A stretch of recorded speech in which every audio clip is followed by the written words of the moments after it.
was up with ESPN last night? I mean, look, in recent years, if you guys follow like sports, the Sports Business Journal or sports media news, you know that ESPN has fired and laid off a ton of people, and not just on the talent side. They've laid off a ton of very talented producers, directors, a lot of people that were responsible for ESPN's ascension to dominance, world dominance for a while.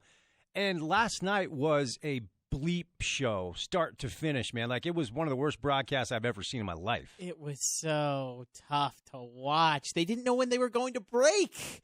My goodness, Anish was asking Ahmad questions, and then all of a sudden you get a Taco Bell ad. I mean, I don't even – I was watching and thinking for a little bit, like, okay, give them a break, let them breathe. You know, maybe this is the seed team. You know, maybe they're not juiced about being in Provo. I don't know. But I thought at some point they would settle in. They never settled in. And then they throw it to Van Pelt, who, by the way, thought the game was over. Yeah. Did you know this?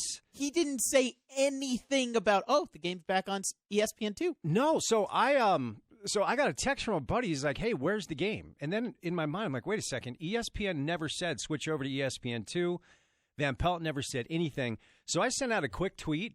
Game has resumed on ESPN2. I had like 50 mentions in 10 seconds, and they all said, hey, thank you. Like, because of my tweet, people realized it was back on ESPN2. And look, I know your boy Anish is an Orangeman, okay? And I know he's your guy. But let's just be better as a group. That's all I'll say. I'm not trying to run anybody down individually. Let's just be better. That's all. Well, I mean, on the production side, they were missing plays. We were and where were the replays? We were missing things. I mean, one of the reasons why I prefer to watch any game at home is I want to see replays, okay? And sometimes it's hard when you're at the stadium to, see exactly what happened. And time after time after time, because when you watch a ton of sports, it's kind of embedded in your head. You just assume, okay, they'll replay that. I'll see that. Nope. And then, look, I'm sure Zach Wilson's parents are lovely, kind people. I'm sure they are. Shout out, but Lisa Dance fan. 60-minute sit down in the middle of a game. I mean, that was like, where's George Wallace? Let's talk about his upbringing, his youth. And it's one thing to have like a 20, 30-second hit, couple of questions, and let's get back to the game. I don't know if it was just, hey, this game is boring, let's stretch. But that was so puzzling, man, like so bizarre. And then they would do throwaways to the crowd, like, I don't want to just sit here all day and rail on ESPN, JP, but that was embarrassing. It was during a Utah drive too. Zach wasn't even on the field during it. They had to cut away to Zach Wilson on the bench, and you'd get weird reactions from him as Mike and Lisa Wilson were talking about him for half a drive. It was a little bit of a rough one in the first go during. And you could tell, like, even Lisa at the end was kind of like, "Are we really still doing this?" Like, I think the answer to the last question was something like, well, I guess we'll just keep wearing blue, and I love my family. Are you still interviewing me? Like, this is weird. The whole thing was bizarre. And look, I mean, just a little behind the curtains, in case you didn't know, it's pretty obvious. If a game is a dog game, a good director and a good producer will find human interest stories. Like, I remember, I can't remember what year it was. It was the 54-10 game that Utah just went down to Provo and smashed BYU. That was when, I think it was like halfway through the third quarter, and Utah was just smoking them. I mean, it wasn't close. It wasn't entertaining. And they did like a 5-minute montage on Cougar Tail donuts and milk from the creamery. See, there you go. They're like, all right, we'll go down to the field. I don't remember who it was. Bob Magoo down there with, all right, Bob, what do you got? And he's like, yeah, Cougar Tail, 2% milk, creamery. And it went on for like 5 minutes. Okay, and it was simply because Utah was smashing BYU and the game was pretty boring. So I don't know if there was some of that going on last night, but, I mean, for a station and a company that has the reputation that ESPN has, to put a broadcast on like that, it's kind of a black eye.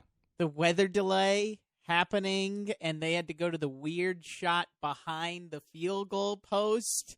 And then we get it relayed to us, oh, by the way, there's been lightning in the area. We don't know when we'll be back, but we might be back. Let's go to SportsCenter. Here's Stan and Neil in Los Angeles. And then we're going to go to SVP across the country. It was I got stuck on watching that Justin Herbert interview way too long because the Utah game was on the other station and I didn't even know it was on. I mean, at the very least, give folks a heads up, and okay, so maybe Utah BYU doesn't move the needle like the Clemson game or whatever, okay? But a lot of people were tuned into that game last night, and a lot of people, not just here in state, were really put off with the way ESPN handled it. It wasn't even on the bottom line scroll. Like, that's an easy thing that you could do where, okay, we're resuming the ball game on ESPN2. Change your channels. I didn't even see that. Last night, I mean, a sign that the apocalypse may be on us, I had the thought in my head, boy, do I miss BYU TV. That happened to me last night. You win, ESPN. Checkmate. I was pining for some BYU TV. I'll watch Studio C if I can get the football broadcast. They would definitely show the game. Absolutely. And they would give you updates.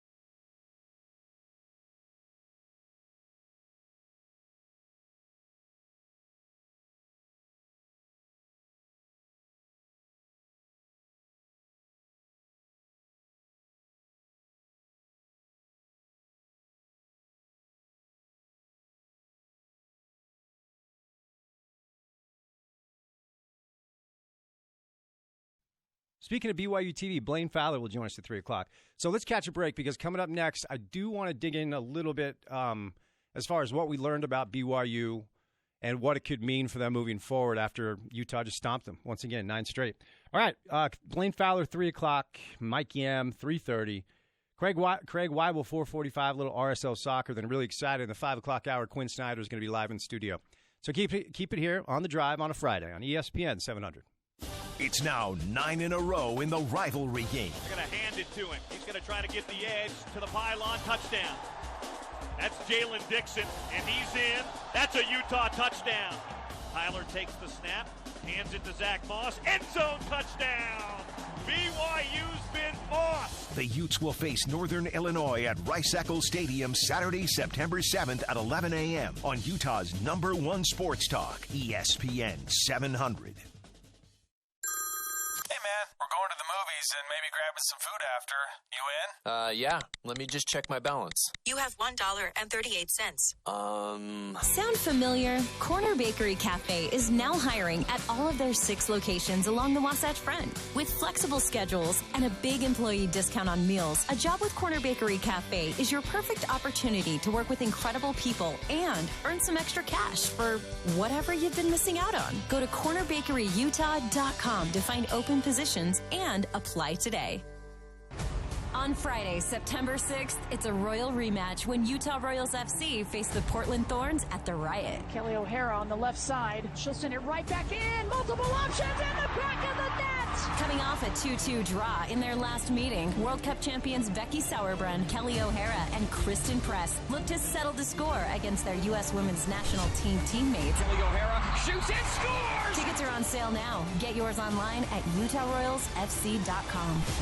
This match presented by Young Living Essential Oils. How did Granger Medical Clinic become one of the largest independent physician-owned healthcare providers in Utah? By providing exceptional care, one patient at a time. Exceptional care means you'll always be treated like a person and never a number. It's knowing that your doctor listens to you and is truly committed to your well-being. It's the promise of innovative, optimal health care provided with quality, compassion, and respect. It's doctors, nurses, technicians, and every member of our team united under a single cause, you. With dedicated providers across many specialties, including primary and urgent care, Granger Medical Clinic is ready to provide exceptional care for every member of your family. Visit any one of our locations in Davis, Salt Lake, Tooele, and Utah counties, or online at grangermedical.com to learn more. Granger Medical Clinic. Exceptional care. One patient at a time. Hey man, you into beer? Oh, yeah, I'm totally into it. What? No! I mean, you into beer? Yeah, man. I'm definitely into beer. It's like my favorite thing to drink. No! I mean, do you want a you into beer? Oh, got it. Hell yeah, that's my favorite beer. If you into beer, then you probably already drink you into beer. But you should ask a friend if they're into you into beer too. Share the love, share the you into beer. Pack the you into. The Young Anniversary Sale is back. It's the Young Automotive Group's 94th anniversary, and we've partnered with Mountain America Credit Union to bring you a $500 Amazon gift card and 3.24% APR financing when you purchase a vehicle from any Young Automotive location, August 29th through September 2nd. The Young Automotive Group. Think young, think value. Offer OAC. Must finance through Mountain America Credit Union for 3.24%. Mountain America Credit Union is an equal opportunity lender. See dealer for details.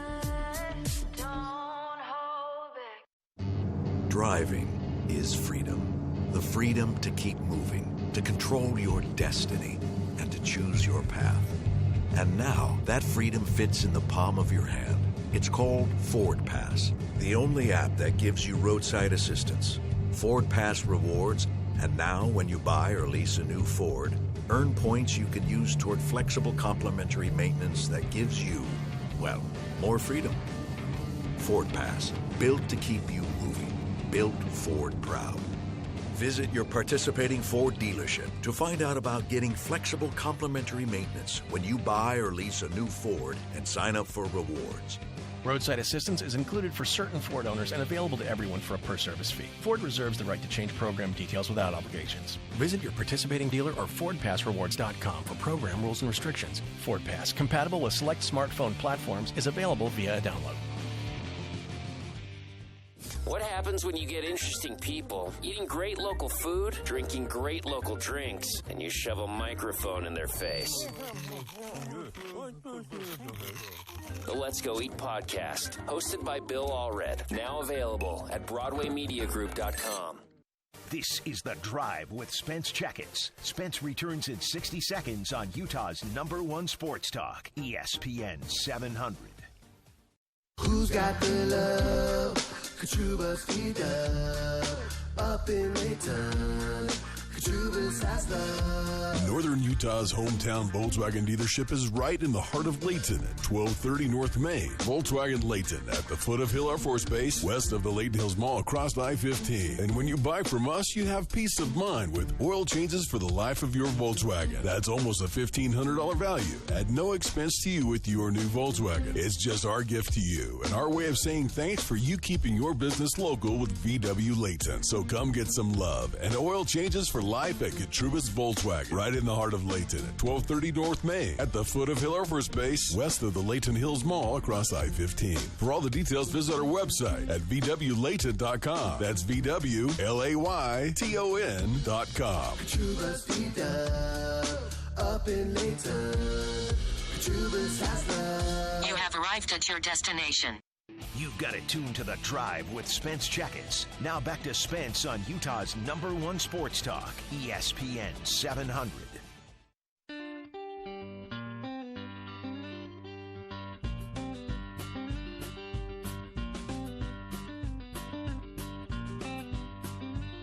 Tyler, you're gonna leave Utah without loss of BYU. How much pride do you take in that?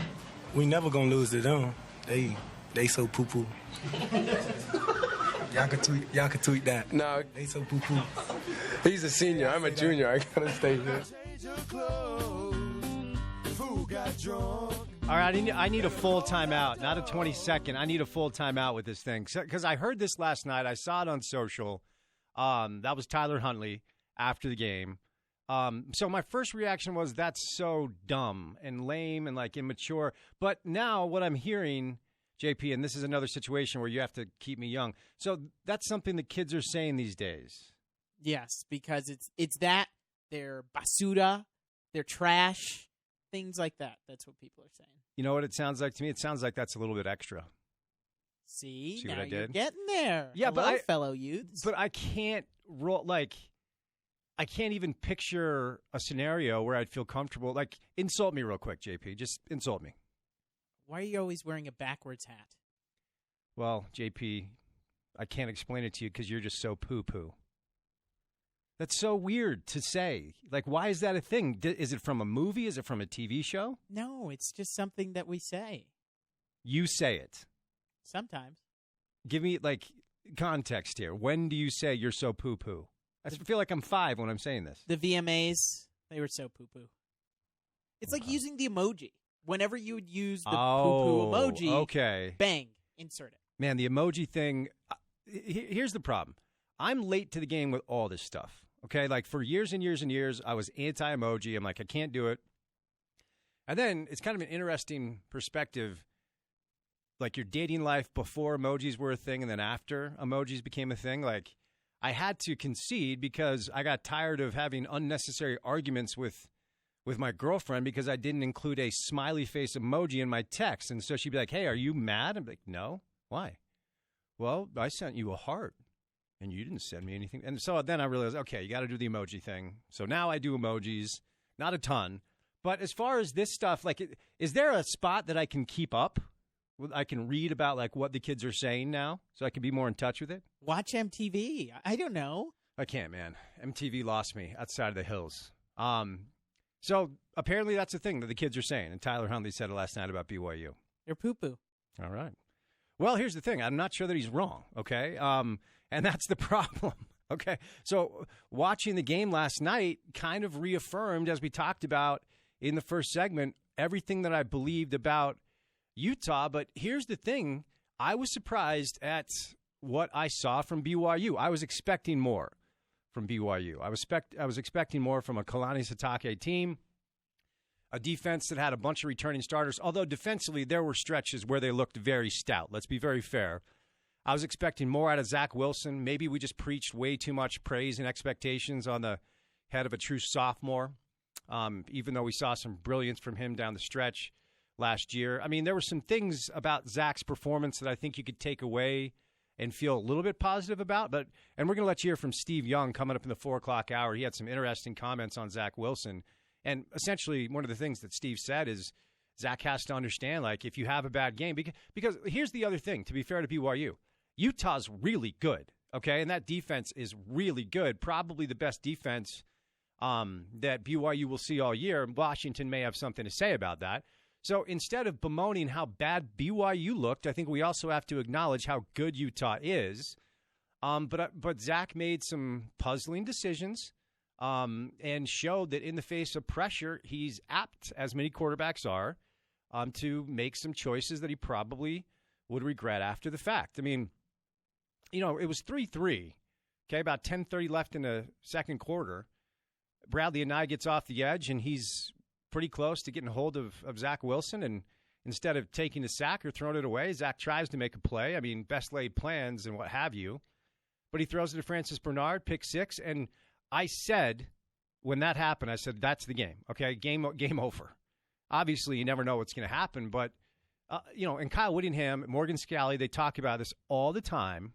When you get defensive scores and defensive touchdowns, it is deflating for the other team. Deflating. And Utah, it seems like every rivalry game they do, and they did it twice last night. I will say this, Tyson Williams looks pretty good to me. I don't know why they only gave him the ball 7 times. You know, it was pretty clear that Zach